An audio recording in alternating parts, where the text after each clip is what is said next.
there is a rule that the league is considering about adding new players to rosters. And you know what? The NBA at Disney World is gonna be crazy. I mean, not like Mickey Mouse on the Magic crazy, but maybe Boogie Cousins on the Magic. The league is gonna let players like DeMarcus Cousins join rosters just in case they need extra bodies should something go wrong. Well, in this video, we're gonna break down the 5 best available players and what the best fit is for each guy. The only players allowed to sign had to have actually been on an NBA team at some point this year.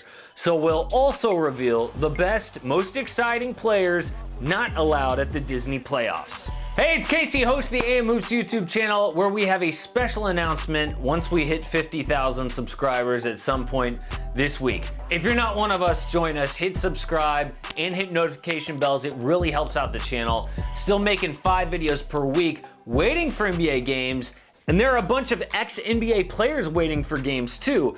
But let's get the guys who can't play out of the way first. So the NBA needs a plan just in case someone does test positive for coronavirus while inside the Disney World bubble. So teams would be allowed to sign guys to replace a sick player. Now the problem is that new player would have to quarantine first for at least a week before suiting up, so the team might be eliminated by then. That's why it makes sense for teams with injuries right now to sign these replacement players. Eligible players must have been on a G League or NBA roster at some point this season.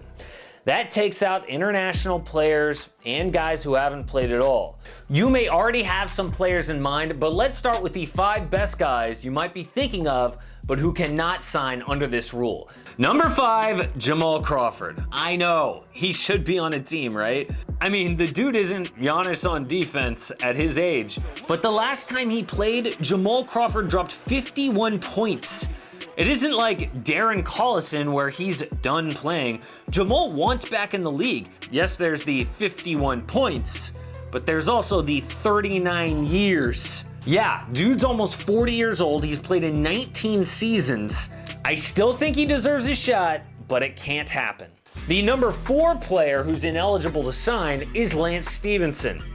Lance has been playing for the Flying Leopards in China, but that league has been shut down. And actually, I don't really think that Lance wants to go back, even if he can.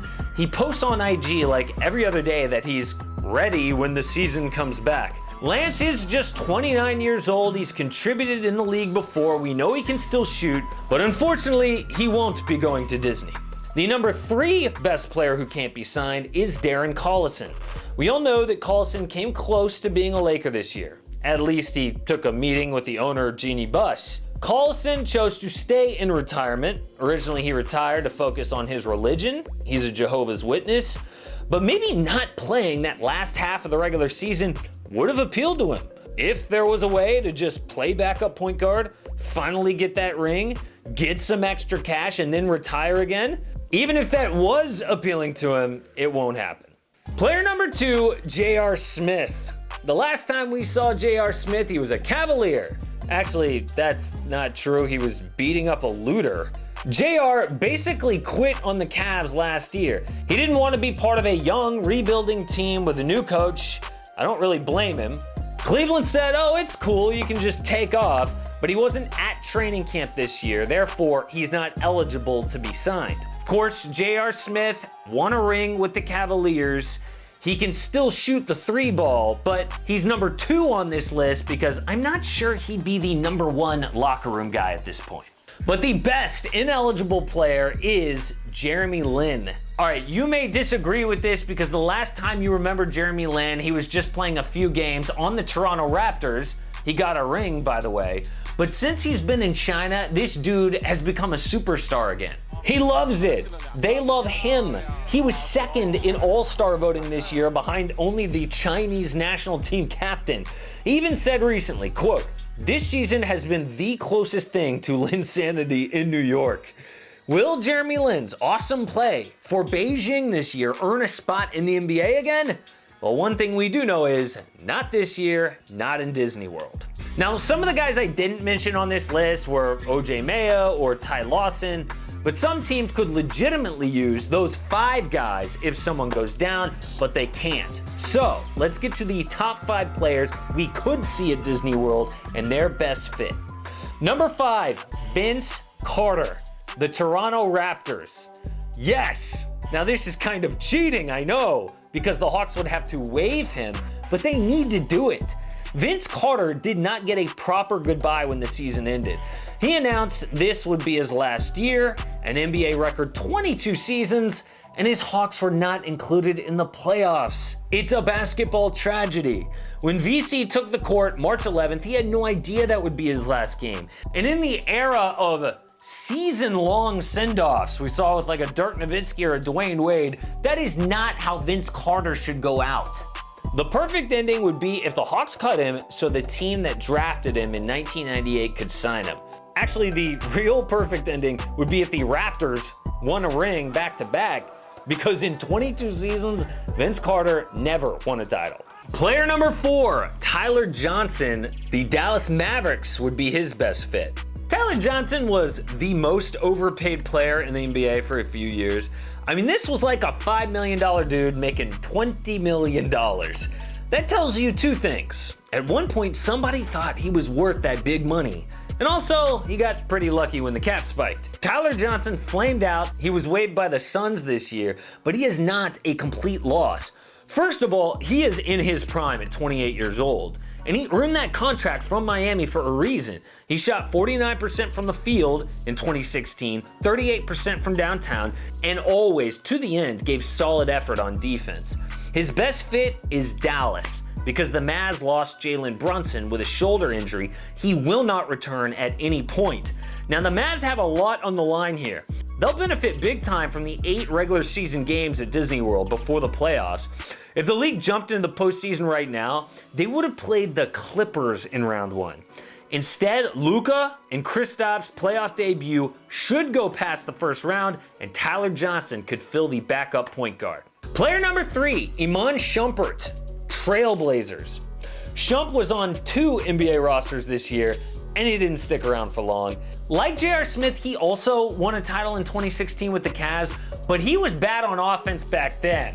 Defense is absolutely Shump's only redeeming quality at this point. And he showed that with the Nets this year. 12 steals in just 13 games. He made their perimeter defense a lot better. Brooklyn's overall defense went from 25th in the league all the way to 14th in the short time that he played there. They reluctantly had to let him go because Wilson Chandler was coming back from that PED suspension. The Blazers are his best fit because they don't need offense. They have Damian Lillard, CJ McCollum, Carmelo Anthony. Portland is struggling for a playoff spot because of defense. Shump's perimeter D, exactly what they would need with all the elite wings in the West. The number 2 best available player, Gerald Green, his best fit, the Houston Rockets. This is actually the most perfect fit on this list. Green is 34 years old, but he can still shoot the 3. For that reason, I actually wanted to put him on the Sixers or maybe the Utah Jazz. Everything's gone wrong for them. 20 points per game went down with Bojan Bogdanovic. But the Rockets are the perfect fit because Gerald Green knows that system. He was born and raised in Houston, still lives there. He spent his last 2 seasons as a Rocket. Green broke his foot before the season, but he was expected to be a playoff contributor. Dude was hitting his career average 36% from deep last time we saw him, and he should be a Rocket again. But the number 1 available player is DeMarcus Cousins. He would best fit as a Celtic. This, of course, is assuming that Boogie recovers from his latest career-threatening injury. Boogie tore his Achilles with New Orleans, his quad with the Warriors, then his ACL before he could suit up as a Laker. He was on the bench the whole season for LA. The Lakers ended up waiving him so they could improve their roster, but he could contribute to a contender after all. The perfect fit would be Boston. The C's need a big man to legitimately contend. Yes, Enes Kanter and Robert Williams and Daniel Tice have been better than we thought, and some of their other players have really taken another step, especially Jason Tatum, Jaylen Brown too. But Boogie Cousins would step in and immediately upgrade that roster. Case in point, if Boston played Philly in the playoffs, for as bad as the Sixers would be, I think the Sixers would win that series. They played 4 times this year, Philly won 3. The Celtics have no answer for the Sixers' size, especially with Al Horford now in Philly. DeMarcus Cousins would be the ultimate X factor there if healthy, and I would love to see him try to earn another contract after losing potentially $150 million with those injuries.